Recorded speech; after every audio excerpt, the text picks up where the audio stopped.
This is my very first haunted house. It belonged to my great aunt. She lived across the street. When I was 7 years old, my great aunt died. She lived alone here in this house. She never married. She never had any kids. The house was over a century old. There had been a birth or a death in every room in this house. So the house held a lot of energy. As my great aunt got older, she was getting sick, and she knew that she wasn't going to live very much longer. So she told my mom, when I die, I want you to lock my house, and I want you to keep it locked for 3 days. I don't want people going through my things before I'm even cold in the grave. So, true to her word, when my great aunt passed, my mom kept the house locked. My great aunt died on a Wednesday. She was buried on a Friday afternoon. It was a stormy day, and all of our family gathered at our house after the funeral. That night, after it got dark, my mom and I and a couple of my cousins were going to go out and go for a walk. The storm had passed, and we decided it was clear enough and we should get outside. So as we were walking down our driveway, my cousin pointed to the house, to that kitchen window, and she said, "There's a light on down there." And my mom, true to her southern roots, said, "No, there isn't. Because in the South, if you think you saw something, no, you didn't." So we turned in the opposite direction and kept walking. And eventually we turned back and we were walking toward the house. And as we were coming back to it, my cousin said, "There's definitely a light on down there."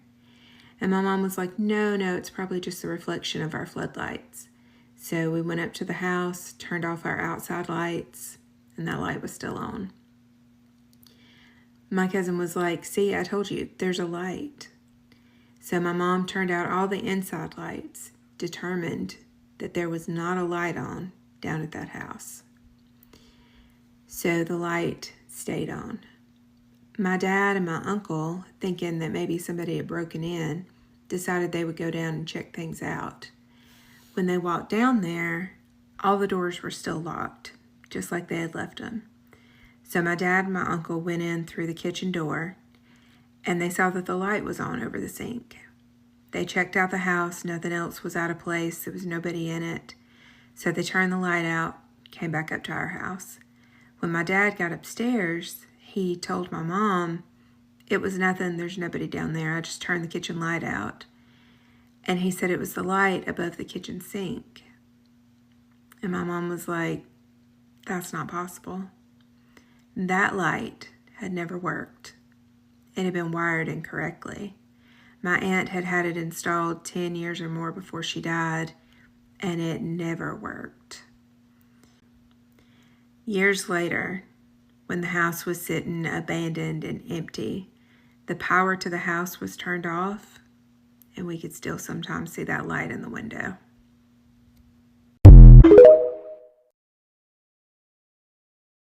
Somebody got some splaining to do, cause where that light come from? Who's giving light? Your auntie is. That's who giving the light. She like, "I'm still here. I'm still in the house. Don't y'all sell this house. It's my house. I'm still here." Wow, friend. Cause I was in denial. Just in denial with her canoe. Just paddling. Cause we saw that light. Y'all all saw that light. Like, no, I ain't see no light. It was no light. You just seeing things. No, it was a light. And she was there. So the fact that she passed away on Wednesday and y'all had her in the grave on Friday is wild to me. Maybe it's different. Because with our family, I remember it was like a week or two because people got to fly in, like it's never less than like a week. It's never less than a week. Like when my grandfather died, it was 2 weeks because people had to fly in. Like when my grandfather died, I think they had to do extra stuff to make sure his body would hold because it was so long for people to fly in. We had to get stuff together because it was unexpected. So we had to get stuff together, and it was weeks. So wow, friend. But maybe it's different. Let me know if it's different. Comment below if it's different for y'all. Maybe it's different in your household. Maybe it's different in your family. Hopefully y'all haven't had to experience that anytime recently. Hello everyone, welcome back to another paranormal story time about how I had an encounter with a mimic at my parents' house right after I gave birth to my daughter. So this happened in 2022. I, again, was at my parents' house, and I've told a few stories from some encounters I've had there. I will be sharing a lot more because that's where I've had most of my experiences, unfortunately. But this specific time, it was probably a few weeks after I gave birth to my daughter, and I was at my parents' house getting some help from them, and I'd asked them if I could take a shower, which is located upstairs, and they were going to watch my daughter on the main floor. So I just want to explain a little bit how the room is set up, just so you guys can understand with the story kind of how this is going. But my door to the room was really close to the bathroom door. So you walk in and directly to the left is the bathroom door. So I left the main door open just in case of an emergency if my parents needed me for whatever reason. And without sharing too much information, I was a few minutes into the shower when I had heard my dad's voice, clear as day, say, "What are you doing?" And I answered audibly and said, "What?" Because I thought he was downstairs with my daughter, so I was a little confused. I suddenly get this realization that nobody was actually talking to me and nobody was at the door, but I wanted to ignore it because I wanted to have a peaceful shower and not think those thoughts for once. And right after I had had that fleeting thought, like, this could have not been something of this world, essentially, I felt a really, really cold breeze in the shower, which, how the bathroom is set up, there should be no breeze at all. I then get out of the shower, I get dressed, and I go downstairs, and I ask my dad, I'm like, "Did you come upstairs at all to ask me any questions?" And he was like, "No, I've been down here the entire time. You've only been gone for like 10 minutes. And I was like, "Yeah, but I heard your voice audibly say, 'What are you doing?'" He's like, "I never came upstairs, Maddie. That's like impossible." So keeping that in mind and knowing all the encounters that I've had over time in this house, I knew that it was some sort of entity that was trying to get my attention and trying to freak me out. So that night, I'd gone to sleep in that same room. I was staying over that weekend, and I start to lay on my stomach, and I felt this presence standing over me. And I couldn't see anything, but I was so afraid to turn around because I felt like something was just standing there over me, and it was not a good feeling. And if you know anything about dark entities, they have a really like vile sense to them. Like when they come in the room, you can just sense something so gross and eerie. So after I tried to ignore it for a couple minutes, I felt a hand on my back, and it put like pressure on me. It didn't hurt me, but it was a very, very specific feeling to where someone like pushes down on your lower back with their hand. And I could feel it very specifically in that way. And that's when I got up really quickly, because in my mind, I thought either one, something's going down that should not be going down, or that, you know, maybe my brother or my parents came in the room and needed my attention and were trying to wake me up casually, I guess. So when I say something's going down, I mean in the sense of spiritually, like something is about to happen that is not so great that I really don't want to deal with in that moment. However, I turn around and I can sense this thing there, but I can't see anything physically. So I start claiming my space. Of course, I really don't want this thing in my room. I want to go sleep. I'm tired. Get out of my room. That's when I heard footsteps very clearly going from my bed to the door. So there's a specific creak in that hallway where I said the bathroom and the door are. And so right when I heard the footsteps going over there, I heard the creaking next to the door that you can only hear when someone is walking in and out of that room. I've heard that sound time and time again from this thing. Like, it actually annoys the crap out of me that it keeps trying to come in and out of that room. However, there is another story time that goes with that where the entity actually goes to my brother in his dream and tries to taunt him and say that it is inhabiting the room that I was staying in at that time. I will be making a story time separately from this about that because it's a completely different situation. However, I have had so many encounters in this room and in my parents' house, but I've heard so many stories about mimics and how after you acknowledge them, things can get worse. I would love to hear what you guys have to say about that. If you believe in mimics, what you know about mimics, and how they usually interact with you after you have that initial encounter with them and you do answer them without knowing that that is what you are encountering. If you have stayed this long in the video, thank you so much for watching, and I will see you in the next story time. Bye. Girl, girly pop, honey, bunches of oats. What you doing at that moment? If something like whatever is in the shower with you and you in the middle of your routine, are you finishing your routine? Because I'm finishing my routine. I have a certain way to do everything, especially washing my body. It's an order. It's levels to this. It's levels. I'm a Virgo, you guys. I mean, can't you tell? Can't you tell? I do things the same way every day. Every day I do things the same way. Literally, it's crazy, bruh. Like, if I wasn't who I was, it would probably drive me insane. I brush my teeth the same. I put my hair up the same. I take a shower, my routine of what I wash in order the same. Like, I wash my face first because duh. Wash my face first, dry my face off, then sub up, wash. You know, like, I have an order to this. So in the middle of my routine, something stopping. Oh, hold on. Let me speed it up, hydro speed. Because I'm still doing my routine. I'm finishing my routine. I can't just not finish my routine. Like, any other time I'd be like, but no. Anything else? Yeah. But my routine? No. I'm taking a shower, boo. So yeah, would you finish your routine? Will you finish soaping up and cleaning your body before you be like, all right, now, what's up? Because my thing is, in the shower, you felt the wind, the cold air in the shower. That's just disrespectful. Disrespectful as heck. I'm taking a shower, bruh. Like, nah. Do not appreciate that. Yeah, girl, I need for her to cleanse her space. I know you claiming your space, but I need you to cleanse it. Cleanse the whole house. Because if it's going to your brother's dreams and stuff, letting your brother know, like, hey, I'm here, I'm in the presence, and you hearing it, and it's putting its hands on you. That part right there, putting its hands on you. I need for y'all to stay prayed up so nothing can touch you, nothing can interfere, nothing can affect you, none of that.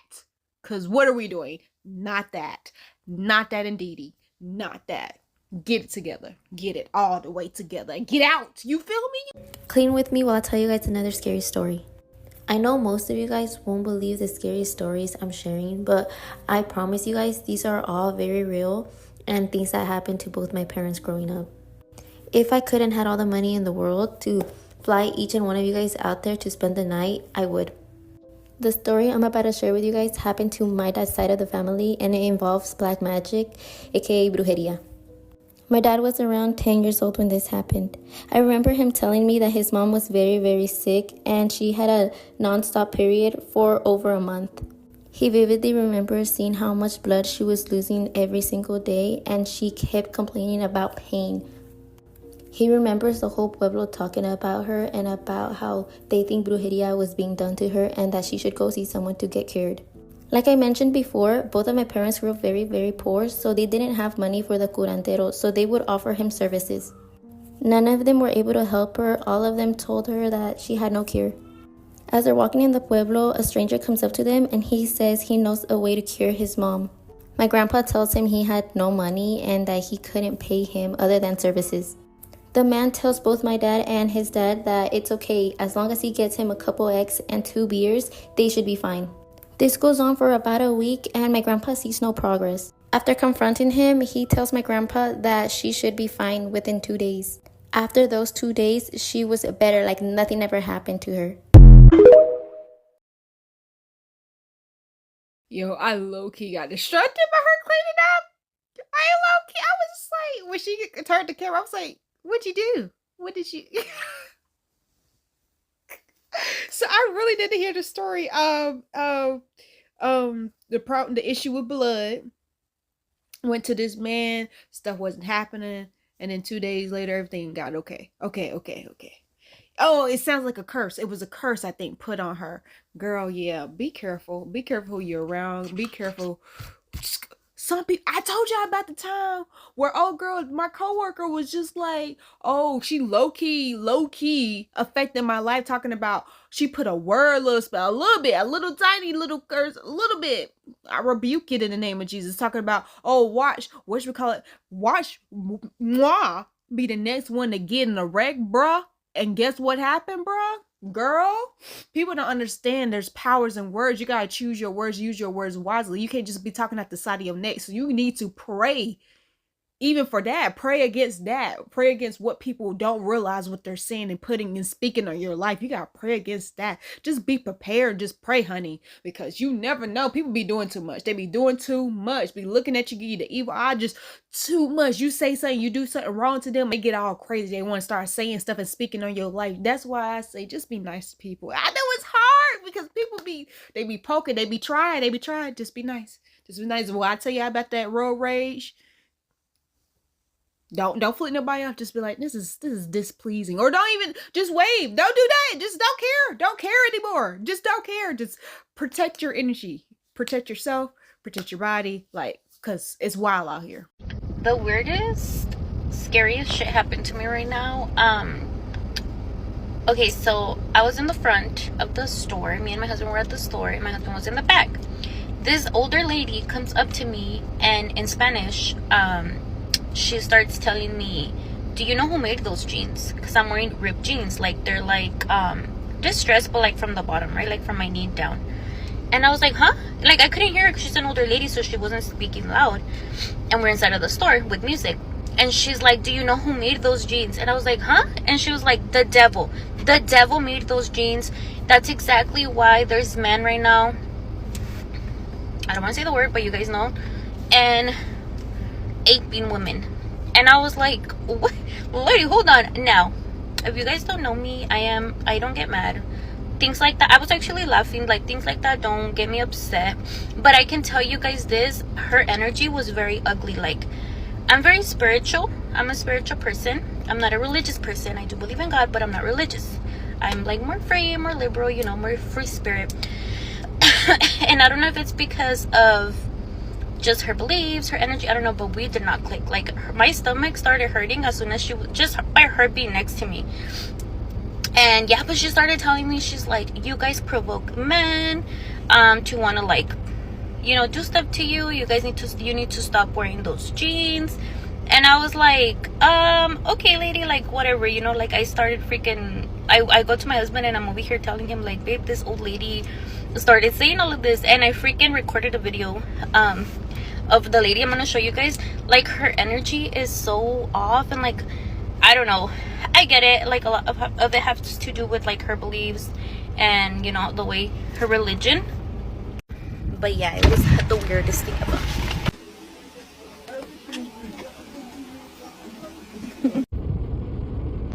Whoa, yo, that caught me off guard because I was not expecting her to say that. I was like, wait, what?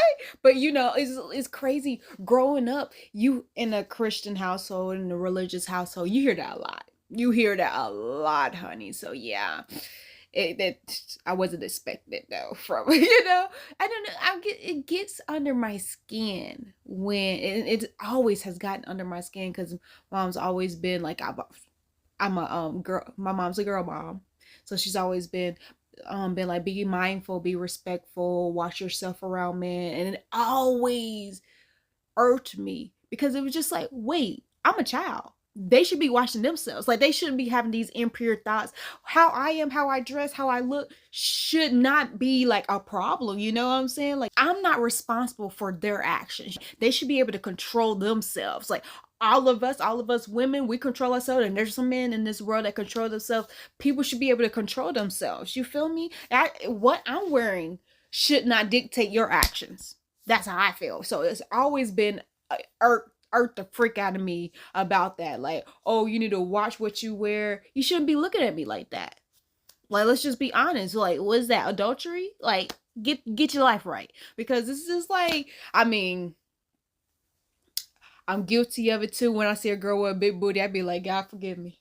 Like, I just like, look what's, oh, I can't look no more. I can't look no more because like we gotta be able to control ourselves. Just because they want to wear what they want to wear, they want to show a little bit. That has nothing to do with us. That doesn't mean that we can't control ourselves. Like we need to get our spirit right, get our man right, like our inside right, like get it together. Cause like what? That's wild to me. But I've heard that before, and I hear where she's coming from, and I low key got a little feeling. I don't know. I maybe we're not feeling it through the screen. Did you feel something through the screen when she showed her? I don't know. You let me know. Comment below. Subscribe. My stomach growling. Did you hear that?